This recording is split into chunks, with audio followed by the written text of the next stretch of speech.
ಎಲ್ಲರಿಗೂ ನಮಸ್ಕಾರ. Welcome back to my YouTube channel.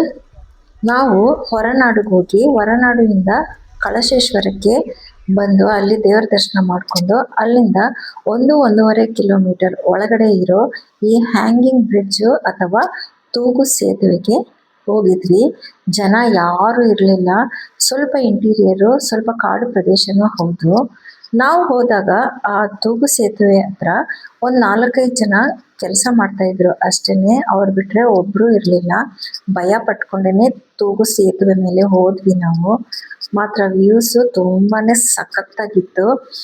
ಇಲ್ಲಿ ಯಾರು ಜನಗಳು ಇರಲ್ಲ ಅಂತ ಅನ್ಕೊಂಡಿದ್ವಿ, ಆದ್ರೆ ನಾವು ಅಲ್ಲಿ ಹೋಗಿ ಸ್ವಲ್ಪ ಹೊತ್ತಿಗೆನೆ ಆ ಕಡೆಯಿಂದ ಈ ಕಡೆಗೆ, ಈ ಕಡೆಯಿಂದ ಆ ಕಡೆಗೆ ಜನಗಳು ಓಡಾಡ್ತಾ ಇದ್ರು.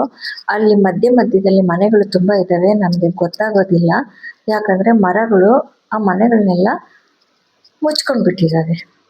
ನೋಡಿ ಎಷ್ಟು ಹಚ್ಚ ಹಸಿರಾದ ಕಾಡಿನ ಮಧ್ಯೆ ತುಂಗಾ ನದಿ ಪ್ರಶಾಂತವಾಗಿ ಹರಿತಾ ಇದೆ.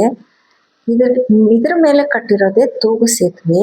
ಇದ್ರ ಮೇಲೆ ಜನ ಒಂದ್ ಕಡೆಯಿಂದ ಇನ್ನೊಂದ್ ಕಡೆಗೆ ಓಡಾಡ್ತಾರೆ. ನೋಡಿ ಎಷ್ಟು ಬ್ಯೂಟಿಫುಲ್ ಗ್ರೀನರಿ. ನಾವು ಮಿಸ್ ಮಾಡ್ಕೊಂಡ್ಬಿಡ್ತಿದ್ವಿ, ಬೇಡ ವಾಪಸ್ ಹೋಗ್ಬಿಡೋಣ ಅಂತಿದ್ವಿ.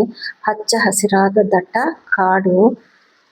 ಸಿಟಿಲಿ ಬ್ಯುಸಿ ಲೈಫಲ್ಲಿ ನಾವು ಇಂಥ ಕಡೆ ಹೋದಾಗ ಮನಸ್ಸಿಗೆ ಪ್ರಶಾಂತವಾಗಿ ಇರುತ್ತೆ. ಎಲ್ಲಿಂದ ಎಲ್ಲಿವರೆಗೂ ನೋಡಿದ್ರು ಹಚ್ಚ ಹಸಿರಾಗಿದೆ. ಇದು ಬಂದ್ಬಿಟ್ಟು ಅಂಬಾತೀರ್ಥ. ಇಲ್ಲಂತೂ ಜನಗಳೇ ಇರಲಿಲ್ಲ ಬಿಡಿ, ತುಂಬಾನೇ ಭಯ ಆಗ್ತಾ ಇತ್ತು ನಮಗೆ. ತುಂಬ ಭಯ ಪಟ್ಕೊಂಡೇ ಬಂದ್ವಿ. ಇದು ಬಂದು ಕಳಶೇಶ್ವರದಿಂದ 4.5 ಕಿಲೋಮೀಟರ್ ಇದೆ. ಇಲ್ಲಿ ಗಾಡಿಗಳು ಹೋಗೋದು ತುಂಬಾನೇ ಕಷ್ಟ. ಸುಮಾರು 1-2 ಕಿಲೋಮೀಟರ್ ನಡೆದಿದ್ದೀವಿ ನಾವು. ಇಲ್ಲಿ ಮಾತ್ರ ಚೆನ್ನಾಗಿದೆ, ಆದರೆ ಭಯ. ಒಂದು ತುಂಬ ಜನ ಬರಬೇಕಾಗುತ್ತೆ. ಇಲ್ಲಿ ಬಂದರೆ ಚೆನ್ನಾಗಿರುತ್ತೆ. ನಾವು ಹೋದಾಗ ಅಲ್ಲಿ ಒಂದು ಕುಟುಂಬದ ಜೊತೆ ಒಂದು 5-6 ಜನ ಮಕ್ಕಳಿದ್ರು, ಎಲ್ಲ ಚಿಕ್ಕವರೇ. ಅವರು ನೀರಲ್ಲಿ ಆಟ ಆಡೋದಕ್ಕೆ ಬಂದಿದ್ರು. ಅವರು ಅಲ್ಲಿನ ಲೋಕಲ್ ಪೀಪಲ್ ಅಂತೆ. ಆಗ ನಮಗೆ ಸ್ವಲ್ಪ ಧೈರ್ಯ ಬಂತು. ತುಂಬಾ ಭಯ ಆಗ್ತಿತ್ತು. ಅಲ್ಲಿ ನೀರು ಹರಿಯೋ ಸೌಂಡ್ ನೋಡಿ ಎಷ್ಟು ಚೆನ್ನಾಗಿ ಕೇಳಿಸುತ್ತೆ, ಜುಳು ಜುಳು ಜುಳು ಅಂತ.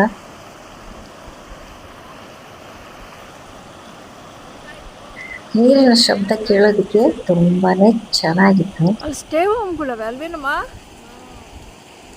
ಅಲ್ಲಿ ಕೆಲವು ಹೋಮ್ ಸ್ಟೇಗಳನ್ನು ಇತ್ತು. ನೋಡಿ ಸುತ್ತಲೂ ಹಸಿರು ಬೆಟ್ಟ ಗುಡ್ಡ ಎಲ್ಲನೂ ಕಣ್ತುಂಬಿಕೊಳ್ಳುವಂಥ ಸೌಂದರ್ಯನ ನಾವು ಇಲ್ಲೇನೆ ನಮ್ಮ ಕರ್ನಾಟಕದಲ್ಲೇ ನೋಡಬಹುದು. ಈ ವಿಡಿಯೋ ಇಷ್ಟ ಆದರೆ ಲೈಕ್ ಮಾಡಿ ಮತ್ತು ಸಬ್ಸ್ಕ್ರೈಬ್ ಮಾಡಿ. ಈ ಗುಳಿಗಳನ್ನ ನೀವೇನು ನೋಡ್ತಿದ್ದೀರಾ, ಮಳೆ ಬಂದಾಗ ಸುಳಿಗಳು ಉಂಟಾಗಿ ಬಂಡೆ ಕೊರೆದಿರೋ ಅಂತಹ ಗುರುತು ಅದು. ವಿಡಿಯೋ ನೋಡಿದ್ದಕ್ಕಾಗಿ ಧನ್ಯವಾದಗಳು.